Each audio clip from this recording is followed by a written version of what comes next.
কখনো যে বুঝি তোমায়, কখনো কি বুঝি না, তুমি ভালোবাসো কি না, তুমি কি না, তুমি ভালোবাসো কি না, তুমি ভালোবাসো না। ওই যে গানটার ভাই টানটা জাস্ট ব্যাপক ছিল, ব্যাপক ব্যাপক। এবং সত্যি বলছি, গানটা আমি পুরো অনেস্টির সাথে কথা বলবো যে গানটা আমার কেমন লেগেছে। দেখুন, শাকিব খানের গান বলে যে আমাকে আউটস্ট্যান্ডিং সব কিছু বলে দিতে হবে সেটা কিন্তু নয়, তবে গানটা আমি পুরোপুরি আমার যেমন লেগেছে আমি সেটা আপনাদেরকে বলবো।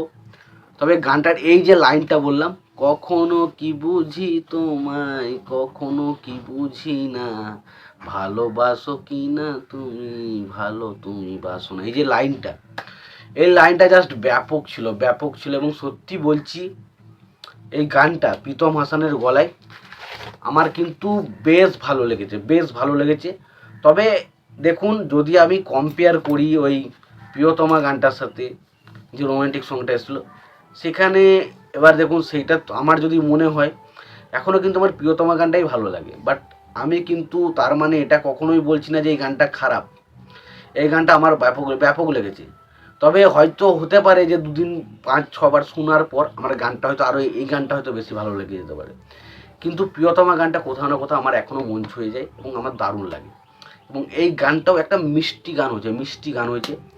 তো এই গানের অডিও এবং ভিডিও দুটো নিয়ে আলোচনা করব। তো তার আগে একটাই কথা বলবো, হোলির অনেক অনেক শুভেচ্ছা তোমাদেরকে, এবং তোমরা খুব ভালো থেকো। এবং তোমাদের শাকিব খানের গানগুলো দেখে কেমন তোমরা এনজয় করছো তোমরা অবশ্যই কমেন্ট বক্সে কমেন্ট করে জানিও। আর তোমাদের এই দ্বিধা গানটা কেমন লেগেছে অবশ্যই জানাতে ভুলো না।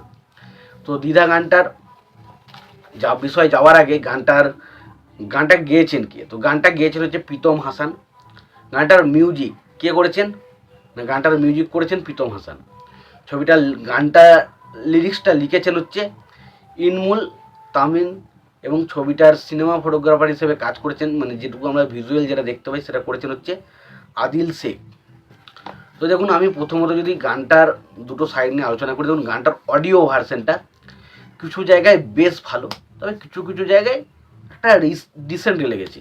এবং কিছু কিছু জায়গায় বললাম, এই লাইনটা যখন আসছে তখন সেই একটা ব্যাপক লাগছে। এবং যে শুরুতেই যে টোনটা ইউজ করা হয় না, একটা মিউজিকের টোন, ওই জায়গাটা জাস্ট ব্যাপক ছিল।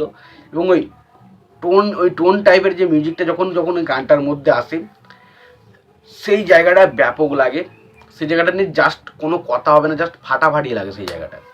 এবং পাশাপাশি আমি যদি ওটাকে বলি যে গানটা, ওই যে লাইনটা আছে না, কখনো যে বুঝি তুমি, কখনো যে বুঝি, ওই লাইনটা জাস্ট ব্যাপক ছিল। মানে একটা ক্যাচি লাইন বলে না, সেই ক্যাচি লাইন কিন্তু এটা, এবং ব্যাপক লাগে। মানে সত্যি বলতে ব্যাপক ব্যাপক। আমি সত্যি বলতে গানটার জাস্ট অডিও ভার্সনটা নিয়ে যদি কথা বলি, শুধু অডিও ভার্সনটা হিসেবে আমার সত্যি বলছি, এই গানটা দেখুন, আপনি যখন কোনো নতুন গান শোনেন দেখবেন হঠাৎ করে শুনেই যে আপনার ভালো লেগে যাবে, সেটা কিন্তু হয় না।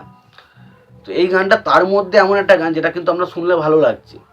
এবার হতে পারে মেবি যে রিসেন্ট টাইম আমি যত বারবার শুনবো, হয়তো গানটা আমার মানে প্লে লিস্টে থেকে গেল, টপ 10-এর লিস্টে থেকে গেল, হতেই পারে। গানটা সত্যি বলছি ভালো হয়েছে।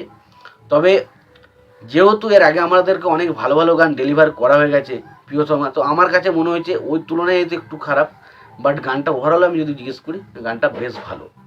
এবারে ভিজুয়াল এফেক্টের দিকে যদি আসি, দেখুন প্রথমত যেটা মনে হয়েছে, শাকিব খান এবং ইদিকা পাল এই মুহূর্তে বাংলার এপার বাংলা বলি বা ওপার বাংলা বলি, সমস্ত দুটো বাংলা মিলিয়ে বলছি, সব থেকে সেরা রোম্যান্টিক জুটি যদি কেউ থেকে থাকে সেটা হচ্ছে শাকিব খান এবং ইদিকা পাল। জাস্ট এত মিষ্টি লাগছে ক্যারেক্টার দুটোকে, যে জাস্ট গানটা যেমনই হোক না কেন, আপনি এক মুহূর্তের জন্য চোখ সরাতে পারবেন না শাকিব খান এবং ইদিকা পালের পাশ থেকে। এবং দুজনাকে এত মিষ্টিভাবে প্রেজেন্ট করেছে না। এবং শাকিব খানের এই কথাটার মধ্যে যখন গানটা হচ্ছে, কোথাও কোথাও এমনভাবে কিছু লিরিক্স আছে দেখবেন, বুঝতে পারবেন যে শাকিব খানকে হয়তো ইদিকা পালের ক্যারেক্টারটাকে শাকিব খান প্রচণ্ড বেশি ভালোবাসতো, বাট শাকিব খানের ক্যারেক্টারটাকে হয়তো ধোকা দেবে ইদিকা পালের ক্যারেক্টারটা, মনে হচ্ছে আমার। এটা নাও হতে পারে, বাট আমার মনে হচ্ছে কোথাও না কোথাও গানটা কিন্তু সেরকমই কিছু কথাবার্তা বলছে। কোথাও না কোথাও মনে হচ্ছে না, গানটা থেকে মনে হচ্ছে না শাকিব খানকে হয়তো ইদিকা পালের ক্যারেক্টারটা ধোকা দিতে চলেছে, এবং যার কারণে সে এমন একটা কুখ্যাত মানে জায়গায় মানুষের পরিণত হচ্ছে না, যেটা জাস্ট বলে বোঝাতে হয়। এবং আমরা যদি ভালো করে লক্ষ্য করেন, বরবাদের অনেক সময় যেমন জড়িয়ে হচ্ছে, এই গলার এইখানটা দেখবেন একটা যেন কারোর নাম লেখা রয়েছে দীঘা পালের গলায়। তো সেটাও হতে পারে, মেবি কিছু একটা হতে পারে। তো সত্যি কথা বলছি, ইদিকা পাল এবং শাকিব খান, এই যে তাদের মধ্যে যে কেমিস্ট্রি, তাদের মধ্যে যে রোম্যান্টিকের যে বন্ডিংটা, সেটা ব্যাপক ছিল। মানে অডিওটা জাস্ট ভালো, যে অডিওর থেকে ভিডিও আরও ব্যাপক হয়েছে, ব্যাপক। জাস্ট আপনাকে চোখ সরাতে দেয় না এই গানটা থেকে। তো আমি এটুকুই বলবো, জাস্ট আউটস্ট্যান্ডিং একটা গান হয়েছে, অবশ্যই গিয়ে চেক আউট করো। তবে গানটাকে কোনো গানের সাথে কম্পেয়ার করে দেখো না, তোমরা গানটাকে শোনো, এনজয় করো, মজা নাও, বেরিয়ে যাও। তো আমার কাছে একটা খুব ভালো এন্টারটেন করার মতো গান হচ্ছে দ্বিধা। তোমাদের কেমন লেগেছে গানটা অবশ্যই জানিও। তোমাদের ভিডিওটি ভালো লেগে থাকে লাইক কমেন্ট শেয়ার করে দিও।